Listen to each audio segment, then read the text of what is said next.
মেহেরুন নিচে নেমে রান্নাঘর থেকে নাস্তা নিয়ে এলো। আজকে নাস্তা ছিল গরম গরম চায়ের রুটি, হাঁসের মাংস আর সবজি ভাজি। ট্রেটা হাতে নিয়ে সে শুভের ঘরে ঢুকলো। শুভ্র তখন বিছানার এক কোণে বসে ফোনে কিছু একটা দেখছিল। মেহেরুন টেবিলের ওপরে একে একে নাস্তার প্লেটগুলো সাজিয়ে দিল। নাস্তা এনেছি। শুভ ফোনটা পাশে রেখে খাবারের দিকে তাকালো। তারপর স্বাভাবিক গলায় বলল, বসো। মেহেরুন কিছুটা অবাক হয়ে তাকালো। আমি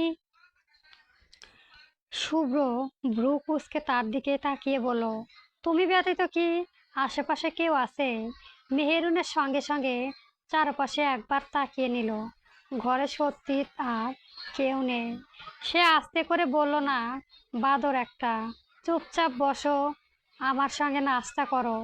মেহেরুন আর কোনো কথা বলল না। ধীরে ধীরে গিয়ে শুভ্রের পাশের চেয়ারটায় বসলো।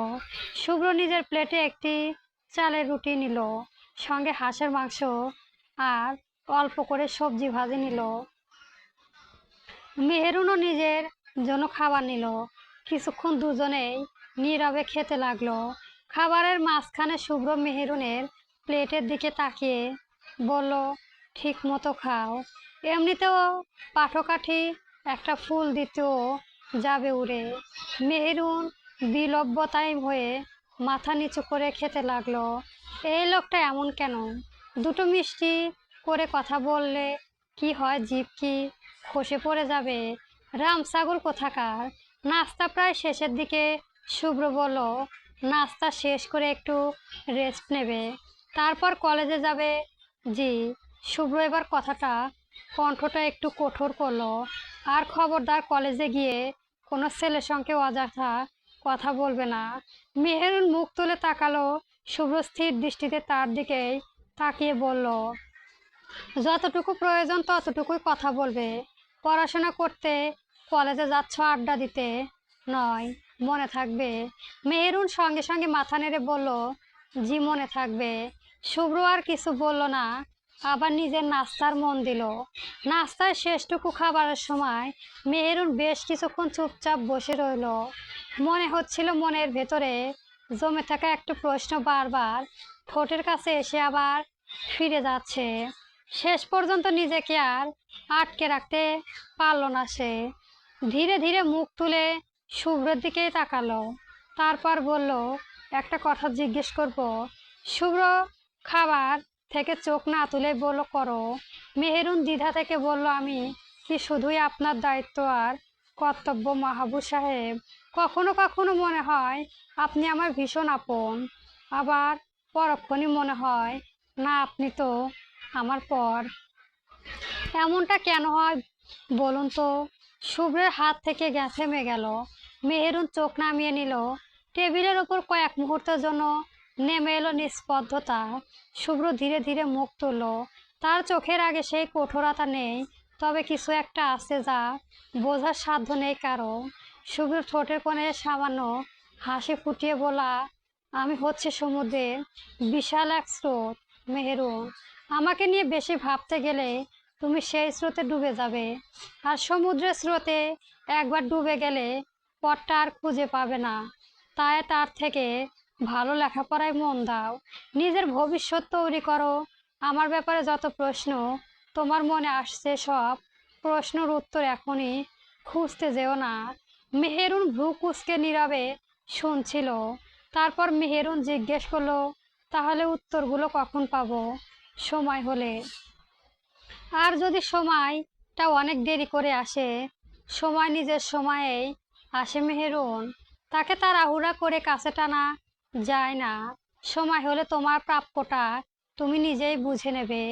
তার আগে আমার দায়িত্ব আর কর্তব্য নিয়েই থাকো। মেহেরুন কিছুটা তার দিকেই তাকিয়ে রইল।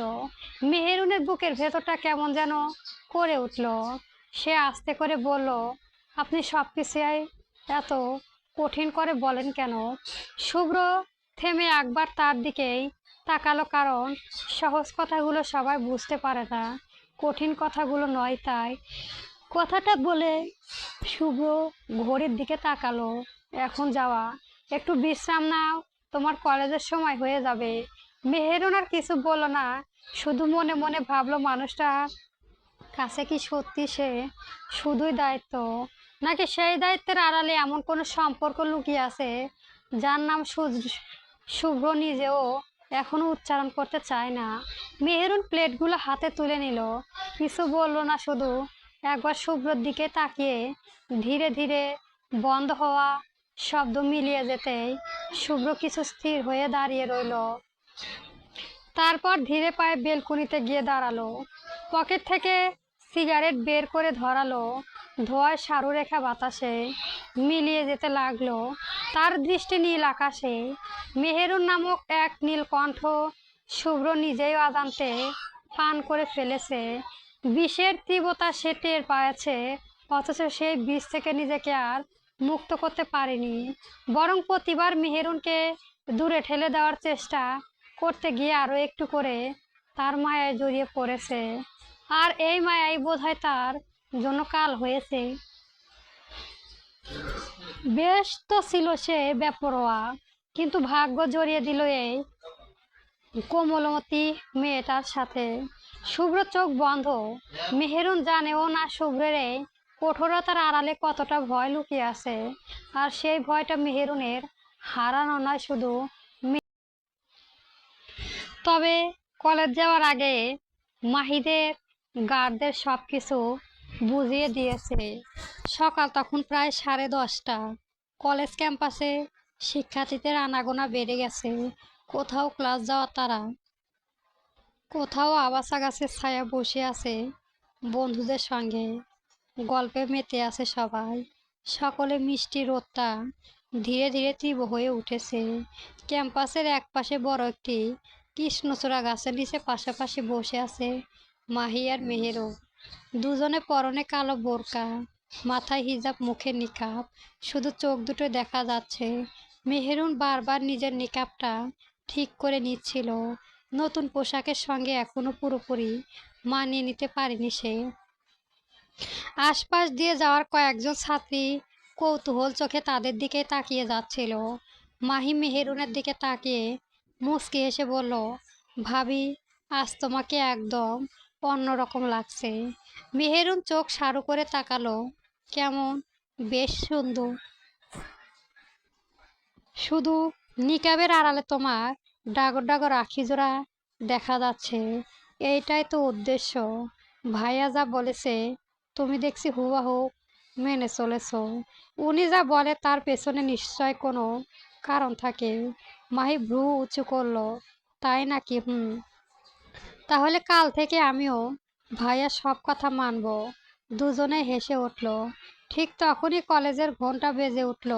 মাহি দ্রুত বইগুলো গুছিয়ে নিল।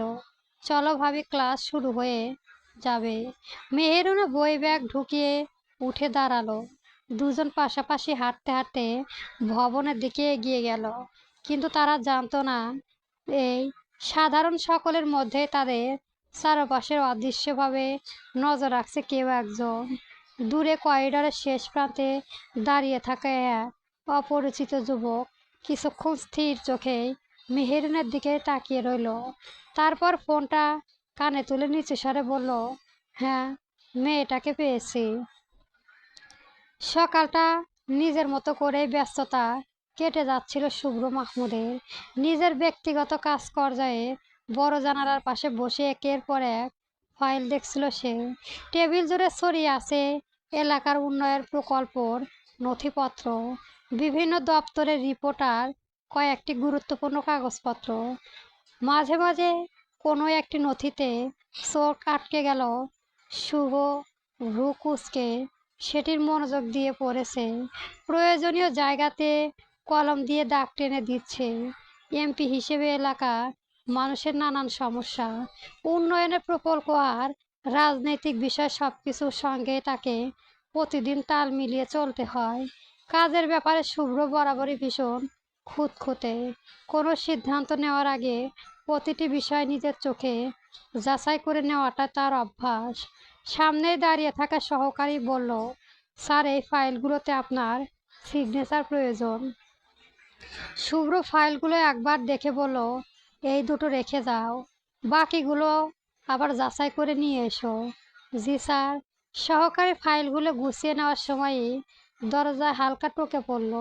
শুভ্র মাথা না তুলেই বলল, আসুন। দরজা খুলে একজন নিরাপত্তা কর্মী ভেতরে ঢুকলো। স্যার, একজন আপনার সঙ্গে দেখা করতে এসেছে। শুভ্র এবার ফাইল থেকে চোখ তুলল। কে? লোকটির নামটা বলতেই শুভ্রের মুখে স্বাভাবিক ভাবটা মুহূর্তেই বদলে গেল। কয়েক সেকেন্ড সে নিচু রইল, তারপর ভারী কণ্ঠে বলল, ভেতরে পাঠাও। নিরাপত্তা কর্মী বেরিয়ে গেল। শুভ্র চেয়ারে হেলান দিয়ে বসে রইল। তার চোখে তখন আর আগের ব্যস্ততা নেই, বরং বহু পুরনো কোনো হিসাব হঠাৎ সামনে এসে দাঁড়ানোর মতো এক অদ্ভুত স্থিরতা। কিছুক্ষণ পর দরজায় আবার খুলল। ভেতরে প্রবেশ করলো একজন মধ্যবয়সী পুরুষ। দামি পোশাক, পরিমিত হাসি। বয়স বেড়েছে, চেহারায় পরিবর্তন এসেছে, কিন্তু মানুষটাকে চিনতে শুভ্রের এক মুহূর্তও লাগলো না। সালাউদ্দিন সরকার, শুভ্র মাহমুদের সবচেয়ে পুরনো শত্রু। একসময় একই রাজনীতির অঙ্গে মানুষ হলেও সময়ের সঙ্গে তাদের সম্পর্ক এমন এক জায়গায় গিয়ে দাঁড়িয়েছিল যেখানে প্রতিদ্বন্দ্বিতার চেয়েও ব্যক্তিগত শত্রুতায় বড় হয়ে উঠেছিল। সালাউদ্দিন ধীরে ধীরে এগিয়ে এসে শুভ্রের সামনে দাঁড়ালেন। কেমন আছে শুভ্র? শুভ্র চোখ স্থির হয়ে রইল তার মুখে। অতঃপর বলল, যেমন দেখছেন। মৃদু হাসলেন তিনি। তুমি একটুও বদলাওনি। Same to you. দুজনের চোখাচোখির মাঝেও যেন বহু বছরের পুরনো এক অদৃশ্য যুদ্ধ আবার জেগে উঠল। সালাউদ্দিন ধীরে ধীরে সামনের চেয়ারে বসে পড়ল। আমার সঙ্গে দেখা করতে চায়নি জানি, শুধু ঠান্ডা স্বরে বলল, চায়নি বললে তো প্রশ্নটা সহজ। কি জন্য এসেছেন? একটা খবর আছে। খবর শুনতে হলে সংবাদপত্র পড়লেই হয়। এই খবরটা সংবাদপত্রের ছাপা হবে না। শুভ্র এবার সামান্য সামনে ঝুঁকলো, তারপর বলল, দ্রুত কথা শেষ করে বের হন, নয়তো ধাক্কা দিয়ে বের করব আমি। তোমাকে নিয়ে একটা খোলা খেলা শুরু হয়েছে শুভ্র। আমাকে নিয়ে খেলা শুরু করার সাহস কার? সাহসের অভাব নেই মানুষের, শুধু সময়ের অপেক্ষা। শুভ্র কিছু বলল না। সালাউদ্দিন এবার টেবিলের উপর আঙুল ঠুকে ধীরে ধীরে বলল, তোমার রাজনৈতিক অবস্থা নিয়ে যারা খেলতে পারছে না তারা এবার অন্য জায়গায় হাত দেবে। কোথায়? তোমার সংসারে। এক মুহূর্তের জন্য শুভ্রর মুখে সমস্ত কঠোরতা যেন আরো জমাট বাঁধল। সাবধানে থেকো শুভ্র। রাজনৈতিক শত্রুকে চেনা যায়, ব্যক্তিগত জীবনের শত্রুকে চেনা যায় না। শুভ্র স্থির দৃষ্টিতে তাকিয়ে রইল তার দিকে। সালাউদ্দিন দরজার কাছে গিয়ে থামলেন, তারপর ঘুরে বললেন, আর একটা কথা, সবচেয়ে কাছের মানুষটাই কে সবচেয়ে সহজে ব্যবহার করা যায়। দরজা বন্ধ হয়ে গেল। ঘরটা আবার নিস্তব্ধ।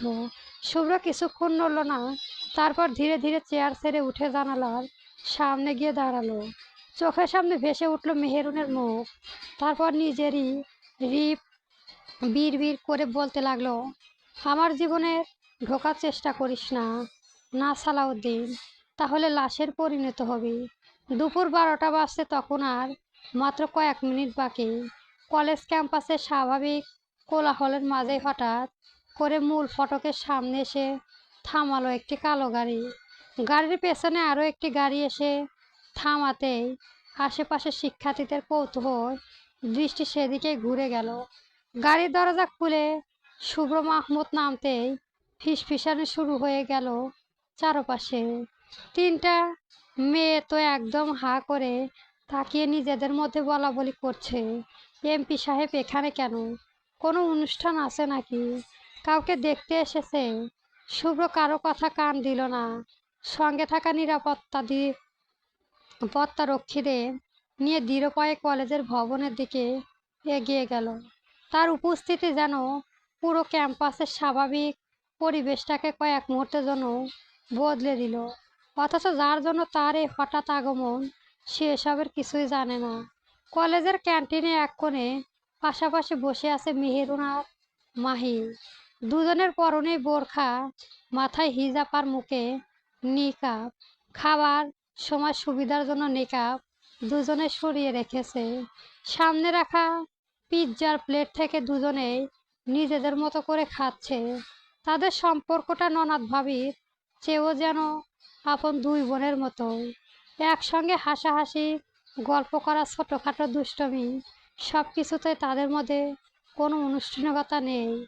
মাহি একটা পিৎজা টুকরো তুলে নিয়ে বলল, ভাবি, আজকে পিৎজাটা কিন্তু বেশ মজা হয়েছে। মেহেরুন হেসে বলল, হুঁ, অনেকদিন পর ক্যান্টিনের পিৎজা খাচ্ছি। ভাইয়া জানতে পারলে আবার বলতে এসব খাবার যাবে না। তোমার ভাইয়া সব কিছুতেই নিয়ম খুঁজে পায়। কথাটা বলেই সে আবার কামড় পিৎজার মুখে তুলল। ঠিক তখনই সে মুহূর্তে ক্যান্টিনের ভেতর কথাবার্তা একে একে থেমে গেল। মাহি প্রথমে বিষয়টা খেয়াল করলো। তার দৃষ্টি ক্যান্টিনে প্রবেশপথে আটকে গেল। মেহেরুনে তার দৃষ্টির অনুসরণ করে পেছনে তাকালো। তারপর যেন তার হাতটা মাঝপথে থেমে গেল। শুভ্রের সঙ্গে দুইজন নিরাপত্তারক্ষী নিয়ে ক্যান্টিনের দরজার কাছে দাঁড়িয়ে আছে। মেহেরুন চোখ বিস্ময়ে বড় হয়ে গেল। শুভ্রের দৃষ্টি পুরো ক্যান্টিন ঘুরে শেষ পর্যন্ত এসে স্থির হলো তার উপর। মেহেরুন তখনও মুখে খাবার নিয়ে বসে আছে, এতটাই অপ্রস্তুত হয়ে পড়েছে যে বিপজ্জন টুকরো নামতে ভুলে গেছে। শুভ্র ধীরে পায়ে তাদের টেবিলের কাছে এসে দাঁড়ালো। মেহেরুন কোনো মতে খাবারটা গিলে নিয়ে অফুরন্ত স্বরে বলল, আপনি? শুভ্র কি কিঞ্চিৎ কুঁচকে গেল। অতঃপর রাশভারী গলায় বলল, 19 বার কল করেছিলাম, ধরোনি কেন? টেনশনে ছুটে এসেছি। ফোন যদি নাই বা ধরবে তাহলে ব্যবহার করার দরকার কি হে? মাহি সঙ্গে সঙ্গে ফোনটা বের করলো। স্ক্রিনে তাকিয়ে কয়েক সেকেন্ড চুপ থেকে বোকার মতো হেসে বলো, আসলে কি বলো ভাই? ফোনটা সাইলেন্ট ছিল, খেয়াল করিনি। শুভ্র ধীরে ধীরে মাহিনের দিকে তাকালো। মাহি হাসিটা মুহূর্তে মিলিয়ে গেল। শুভ্র আর কিছু বলল না। তার তীক্ষ্ণ দৃষ্টি যথেষ্ট শাসনের জন্য। তার দৃষ্টি এবার মেহেরুনের মুখে আটকে গেল। মেহেরুন চোখ নামিয়ে ফেল। শুভ্র সামান্য ঝুঁকে তার গালে এক হাত বাড়ালো। মুখে একপাশে লেগে থাকা পিৎজা সামান্য সস আঙুলের ডগায় তুলিয়ে নিল। মেহেরুন অবাক চোখে তার দিকে তাকিয়ে রইল। শুভ্র স্বাভাবিক ভঙ্গিতে টিস্যু নিয়ে আঙুল মুছে ফেলল। তারপর মেহেরুনের দিকে তাকিয়ে বলল, খাবার সময়ও নিজের দিকে খেয়াল থাকে না তোমার? মেহেরুন লজ্জায় চোখ নামিয়ে ফেলল। মাহির পাশ থেকে দৃশ্যটা দেখে মুখ টিপে হাসলো। শুভ্র এবার বলল, দ্রুত খাবার শেষ করো, আমার সঙ্গে বাসায় ফিরবে। কিন্তু আমার তো ক্লাস আছে, আজ আর হবে না। কেন? কারণ আমি নিতে এসেছি তাই। মেহেরুনের আর কথা বাড়ালো না। সে চুপচাপ বাকি খাবারটুকু খেতে শুরু করলো। শুভ্রের পাশে দাঁড়িয়ে রইল। খাবার শেষ হতে মেহেরুনের টেবিল থেকে উঠে দাঁড়ালো। মাহিনও নিজের জিনিসপত্র গুছিয়ে নিল। শুভ্র মেহেরুনের দিকে তাকিয়ে কিছু না বলে তার হাতে থাকা নিকাবটা নিল। নিকাবটা পরিয়ে দিল। নিকাবের দুই পাশে ঠিক করে দিয়ে নিস্তিল হলো। মুখটা ভালোভাবে ঢাকা আছে। মেহেরুন নির্বাক চোখে শুভ্রর দিকে চাহিয়া রইল। শুভ্র শুধু বলল, এবার ঠিক আছে। এরপর কাউন্টারের দিকে গিয়ে নাস্তার পিৎজা বিল পরিশোধ করলো।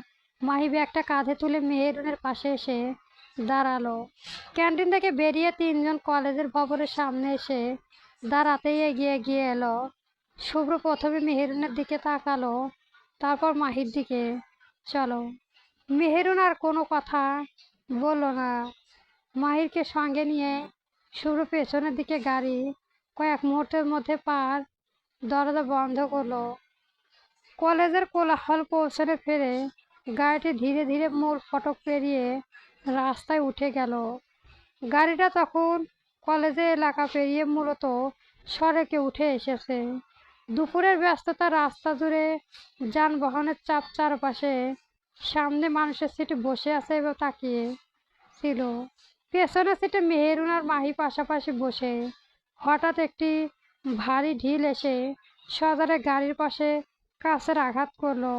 মেহেরুন চমকে উঠল, সোজা হয়ে বসলো, ভয়ে ভয়ে বলল, এটা কি হলো? চালক মুহূর্তে ব্রেক কষে গাড়ির গতি কমিয়ে দিল। নিরাপত্তাকারীদের গাড়িটার সঙ্গে সঙ্গেই ঝাঁঝালো গলায় দিয়ে বলল, কাচের আঘাত আসতে ভাঙেনি। তার মুখের ভাব মুহূর্তে বিদায় বদলে গেল। সে চমকে নির্দেশ দিল, গাড়ি থামিও না। চালক মাথা নে, তোমরা ঠিক আছো? মেহেরুন ভীত সন্তুষ্ট নয়নে তাকিয়ে শুধু আলতো করে মাথা নেড়ে বলল, জি। মাহিও চুপ করে বসে আছে। শুভ্র এবার গাড়ির জানালার বাইরে তাকালো। কয়েক সেকেন্ড আগে ঘটনা তার মাথায় দ্রুত ঘুরে গেল। এটা কি নিছক পথের কোনো ঘটনা, নাকি কেউ ইচ্ছে করে তাদের গাড়ি লক্ষ্য করে ঢিল ছুঁড়েছে? শুভ্রর সঙ্গে থাকা নিরাপত্তা রক্ষী নাম্বারে ফোন করে সংক্ষিপ্ত স্বরে বলল, পেছনের গাড়িটা থামিয়ে জায়গাটা দেখে আসো। কে বা কারা ছিল খুঁজে বের করো। ফোন কেটে সে আবার সামনে তাকালো। রাজনীতিতে শত্রু থাকা নতুন কিছুই নয়, কিন্তু তার গাড়িকে লক্ষ্য করে ছোড়া সেই ঢিলকে নিছক আকম্মিত ঘটনা বলে উড়িয়ে দেওয়ার মতো মানুষ শুভ্র মাহমুদ নয়।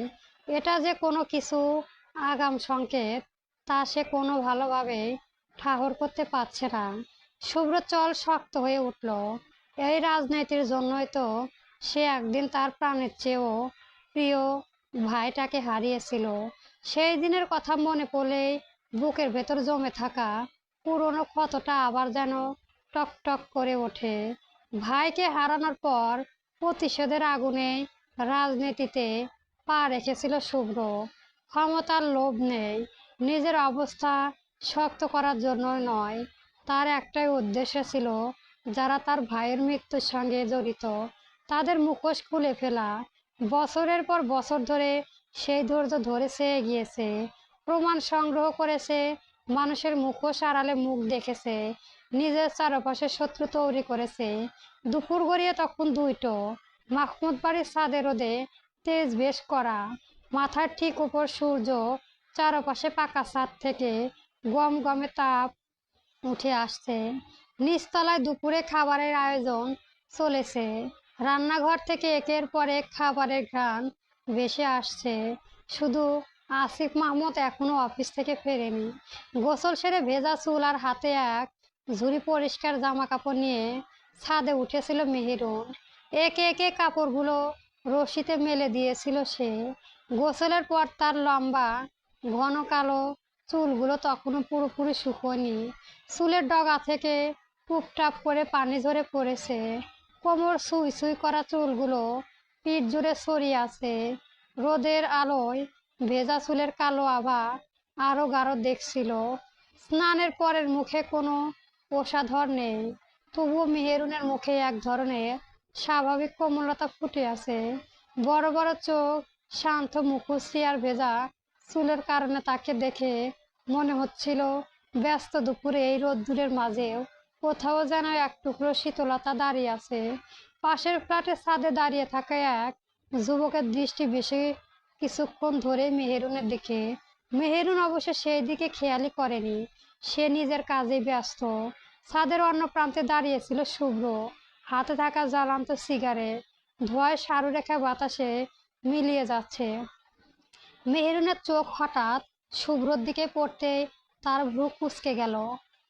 আবার সিগারেট, লোকটা এত সিগারেট খায় কি করে? মনে মনে বিরক্ত হয়ে মুখটা সামান্য বাঁকিয়ে নিল মেহেরুন। শুভ্রের সঙ্গে চোখাচোখি হতেই সে দ্রুত চোখ নামিয়ে কাপড় মেলাতে শুরু করলো। শুভ্র ঠোঁটের কোণে হালকা হাসি ফুটে উঠল। মেহেরুনের বিরক্তিটা তারও অজানা নয়। মেয়েটার সিগারেট দেখলেই এমন করে মুখটা, এটাই বেশ লাগে। তাই ইচ্ছে করে পকেট থেকে আরেকটি সিগারেট বের করলো। মেহেরুনের চোখ আবারও সেই দিকেই গেল। শুভ্র মনে মনে হাসলো। মেহেরুন কিছু বলতে যাবে, ঠিক তখনই তীব্র দৃষ্টি হঠাৎ তার পাশে ছাদে গিয়ে থামলো। সেখানে দাঁড়িয়ে থাকা যুবকটি চোখে স্থির মেহেরুনের উপরেই। এক মুহূর্তে শুভ্রর মুখে হাসি মিলিয়ে গেল। হাতে ধরা সিগারেটটা সে ধীরে ধীরে নামিয়ে নিল। চল শক্ত হয়ে উঠল, মুখ বন্ধ হলো। কয়েক সেকেন্ড সে স্থির চোখে যুবকটির দিকে তাকিয়ে রইল। অতঃপর কঠিন গলায় ডাকলো, মেহেরুন। মেহেরুন চমকে পেছনে তাকালো। অতঃপর ভীত সন্তুষ্ট গলায় বলল, জি। ঘোমটা মাথায় দিয়ে নিচে যাও। মেহেরুন অবাক হয়ে বলল, কিন্তু কাপড়গুলো? যা বলেছি করো। কণ্ঠটা এতটাই কঠিন যে মেহেরুনের আর কথা বাড়ালো না। শুভ্র আবার বলল, আর আজ থেকে এই ছাদে তুমি একা আসবে না। মেহেরুন ভ্রু কুঁচকে তাকালো। কেন? শুভ্রের দৃষ্টির পাশে ছাদের যুবকের দিকে গেল। তারপর মেহেরুনের দিকে ফিরে ঠান্ডা স্বরে বলল, কারণ আমি বলেছি তাই। মেহেরুন এবার কিছুটা বুঝতে পারলো নিজের অজান্তে। সে একবার পাশের ছাদের দিকে তাকালো। যুবকটিকে তখনও দাঁড়িয়ে থাকতে দেখে সঙ্গে সঙ্গে চোখ নামিয়ে নিল। মেহেরুন আর কোনো কথা বলল না। ঘোমটা মাথায় টেনে নিয়ে ধীরে পায়ে সিঁড়ির দিকে এগিয়ে গেল। সিঁড়ির মুখে পৌঁছে একবার পেছনে তাকালো। শুভ্র তখনও দাঁড়িয়ে। তার দৃষ্টি মেহেরুনের দিকে নয়, বরং পাশের ছাদের সেই যুবকের দিকে। মেহেরুন চলে গেল। শুভ্র পকেট থেকে ফোন বের করে একজন নিরাপত্তা কর্মীকে কল করলো। পাশের বিল্ডিংটার লোকজন সম্পর্কে খোঁজ নাও, বিশেষ করে যে ছেলেটা ছাদে দাঁড়িয়ে আছে চুপচাপ করবে। আমি কোনো ঝামেলা চাই না, শুধু জানতে চাই লোকটাকে। ফোন কেটে সে আবার পাশের ছাদের দিকে তাকালো। যুবকটি তখনও শুভ্রের দিকে তাকিয়ে আছে। দুই ছাদের মাঝে ফাঁকা দূরত্বটুকু যেমন মুহূর্তের অদৃশ্য হয়ে গেল। দুপুরে খাবারের সময় বাড়িটা আবারও ব্যস্ত হয়ে উঠল। ডাইনিং টেবিলে একে একে সবাই এসে বসেছে। সুলতানা বেগম নিজের হাতে খাবার তুলে দিচ্ছে মাহির প্লেটে। আর আসিফ মাহমুদও ততক্ষণে অফিস থেকে ফিরে টেবিলে এসে বসেছে। শুভ্র নিজের জায়গায় বসেছে। কিছুক্ষণ পর মেহেরুন এসে তার পাশে না বসে একটু দূরে চেয়ারে বসলো। মাহিন অবশ্য সুযোগ পেয়েই ভারী ভাবির সঙ্গে গল্প জুড়ে দিচ্ছে। টেবিলে নানান পদের আয়োজন, ভাত, ডাল, সবজি, মাছ আর মাংস, সব কিছুই গুছিয়ে রাখা হয়েছে। আসিফ মাহমুদের ছেলের দিকে তাকিয়ে বললেন, ওয়াজ ও কি আবার সংসদ ভবনে যেতে হবে?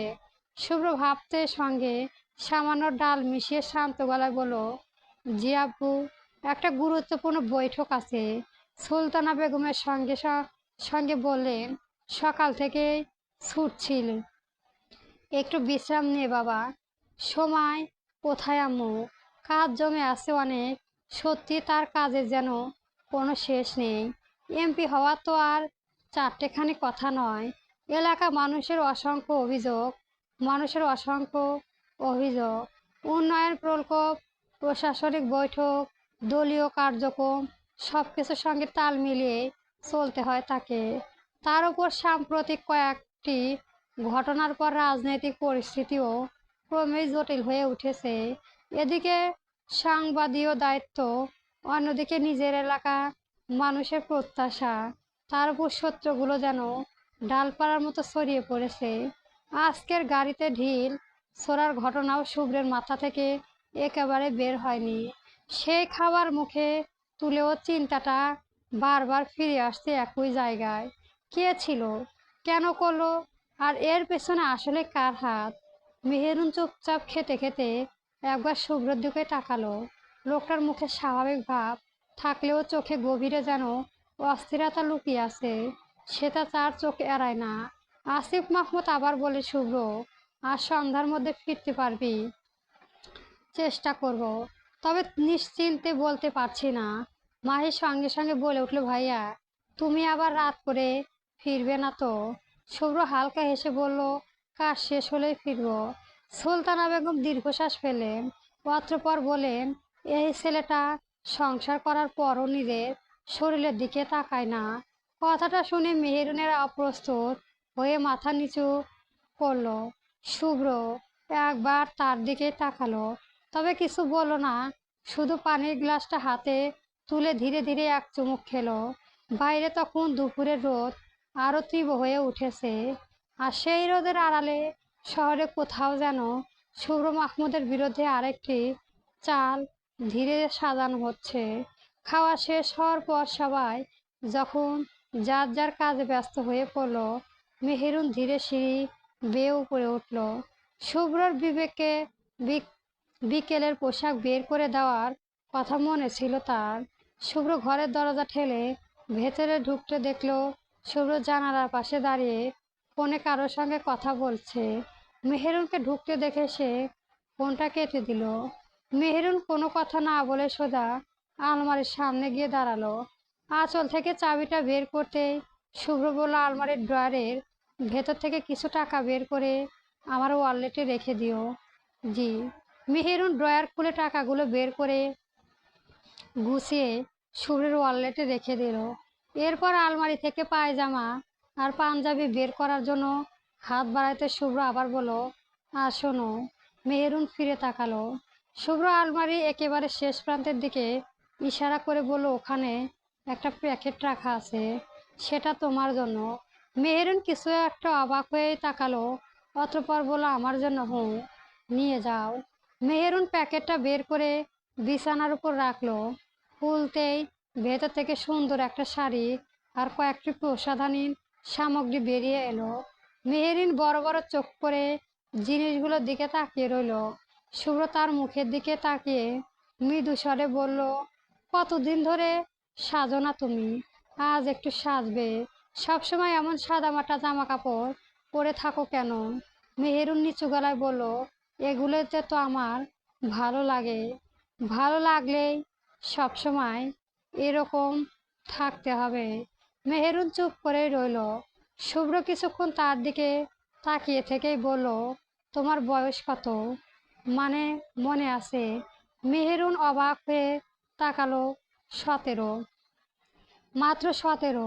অথচ তোমাকে দেখে মনে হচ্ছে কোনো এক বুড়ি আমার সামনে দাঁড়িয়ে। মেহেরুন কিছুটা অপ্রস্তুত হয়েই গেল। শুভ্র প্যাকেটটার দিকে ইশারা করে বলল, শাড়িটা রেখে দাও। আর কাল থেকে কলেজে একটু রঙিন থ্রি পিস পরবে। সবসময় এমন সাদামাটা পোশাক পরে থাকবে না। মেহেরুন প্যাকেটটার দিকে তাকিয়ে রইল। অতঃপর প্রশ্ন করলো, আপনি এসব নিজের নিয়ে যে আমার জন্য কিনেছেন? তোমার জন্যই তো। এখন এত প্রশ্ন না করে নিয়ে যাও। মেহেরুনের ঠোঁটের কোনো অজান্তেই ছোট একটা হাসি ফুটে উঠল। শুভ্র সেই হাসিটা লক্ষ্য করেও কিছু বলল না, শুধু গম্ভীর মুখে নিজের পাঞ্জাবির দিকেই ইশারা করে বলল, আমার পোশাকটা বের করো। আমাকে আবার বের হতে হবে। গল্পটি কেমন হয়েছে অবশ্যই জানাবেন এবং পরবর্তী পার্টের জন্য আমার চ্যানেলটি সাবস্ক্রাইব করে রাখবেন। গল্প তোমার আমার সম্পর্ক চলবে।